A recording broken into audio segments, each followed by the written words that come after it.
Well, I want to talk to you about Easter today, and the trouble with Easter is we tend to domesticate it, and that's the problem with a lot of the interpretations of religion today, especially Christianity.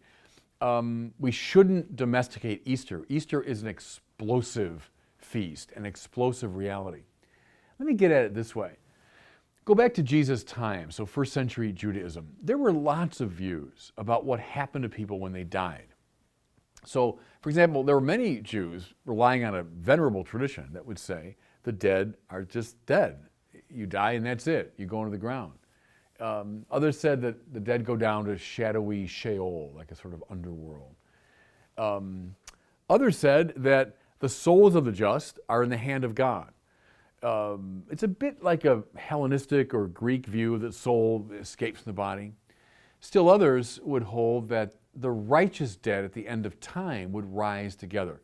Think of Martha in the Lazarus story when she says, oh no, I know he will rise with the resurrection of the just. That's what she's talking about. So there's all kinds of views about what happened. Here's the point about Easter. None of those familiar frameworks of understanding is used by any of the gospel writers. These are all Jews or people very much under the influence of Judaism, and they don't use any of those frameworks when talking about what happened after the death of Jesus.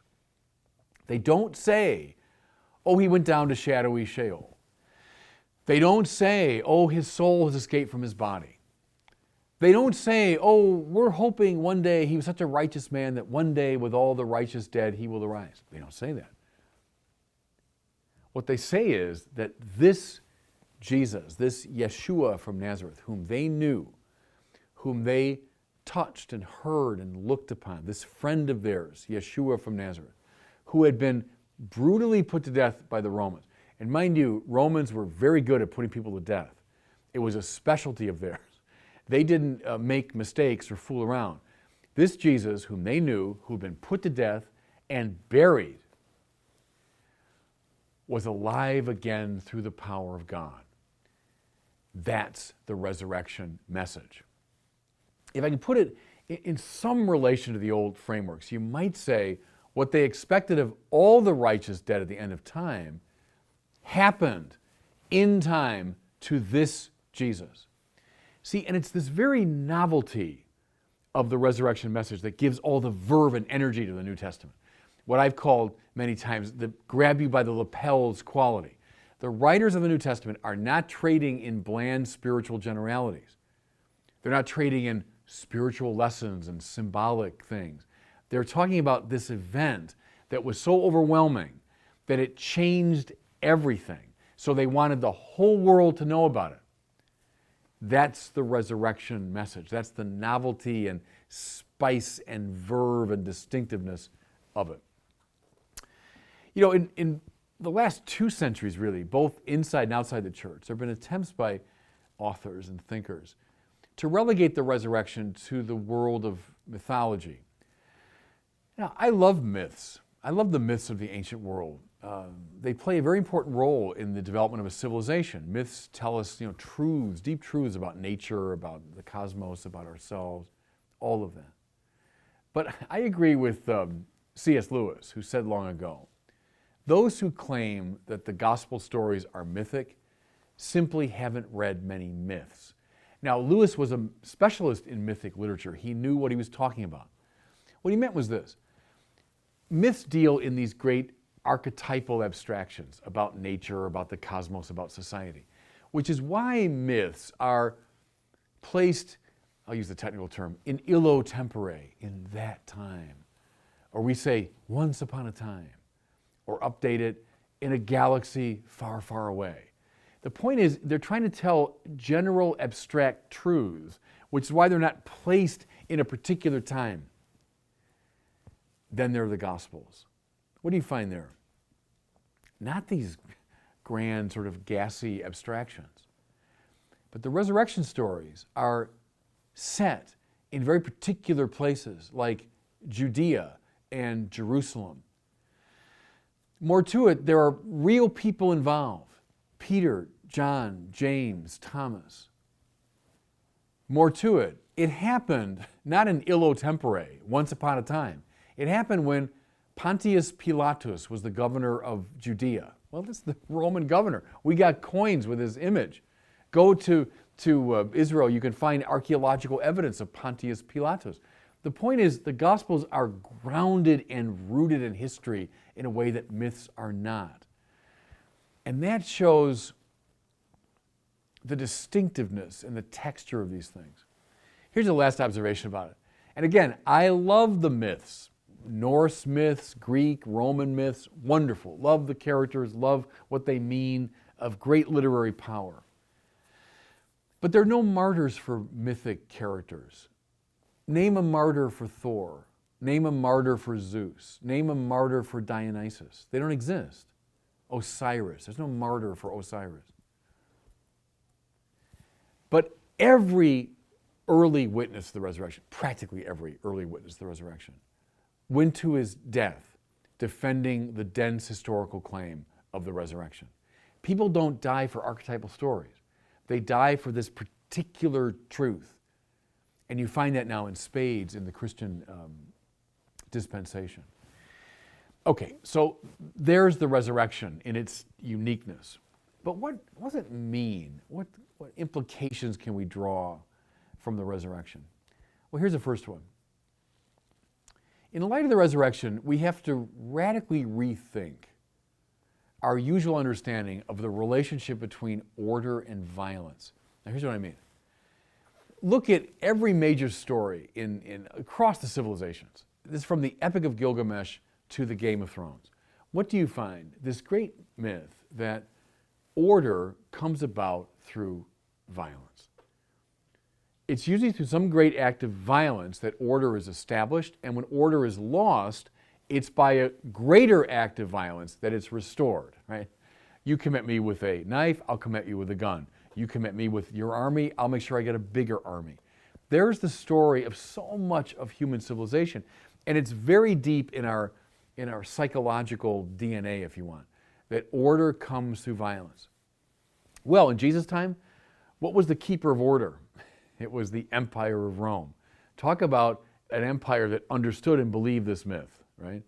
It was through the power and ranginess of its army that Rome was able to establish order, and then through the threat of punishment, even terrible punishment, that it maintained order. What's the greatest example of this is the cross. Many have argued, I think with some persuasiveness, the most brutal form of execution ever devised, the cross. They think the Romans might have gotten it from the Persians or somewhere in the Middle East, but the Romans perfected it.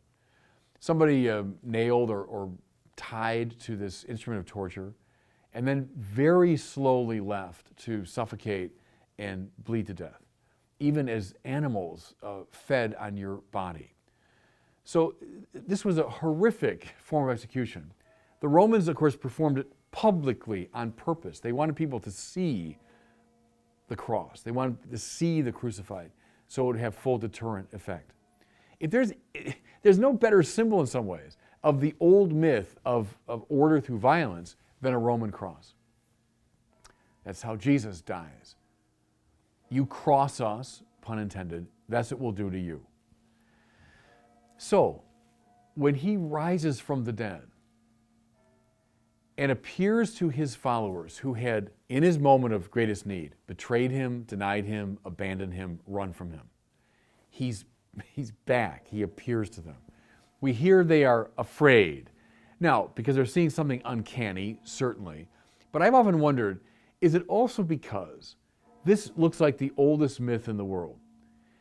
If you're telling this story, you're a writer of fiction. You say, here's this wonderful man, this innocent person, good man, who's betrayed by his followers. He dies a terrible death, and now is back, and he visits his followers, those who betrayed him. What would you expect? In almost any telling of the story, you'd expect he's back for vengeance. He's going to restore order through a greater act of violence. That's not what happens, of course. Instead, the risen Jesus shows his wounds and then says, Shalom, peace. What is this now? What is this? It's an overturning, it's an undermining of the great myth. Divine order happens not through an answering violence, but by surrounding and absorbing hatred by love, by the undermining of aggression by forgiveness. It's the divine mercy that reestablishes order. See, that's exactly why the resurrection is the condition for the possibility, either implicitly or explicitly, of Martin Luther King in our country, of Gandhi in India, who learned it from the New Testament, John Paul II in Poland, Bishop Tutu in South Africa, all the great practitioners of nonviolence. What are they going on? They're going on the assumption that a new story has been told, a deeper truth has been revealed. Order is not coming through violence, but order comes precisely through forgiveness, nonviolence, and love. Here's just the last point, a second implication from the resurrection. I think the resurrection means God's great yes to the whole of his creation. So we hear in Genesis that God makes all that exists outside of himself. He makes the sun and moon and sky and planets. He makes the earth. He makes the sea. He makes all the planets and plants and animals. He makes even the things that creep and crawl on the earth. There's no hint in the Genesis account of Manichaeism or dualism or Puritanism. There's no setting of the good spiritual against the evil matter. No. Everything that God has made, including and especially the world and its materiality, is good. And the collectivity of it is very good. There's the biblical vision. So what happens? Well, through sin, God's creation is compromised. It's not utterly destroyed, but it's compromised. So what does God do?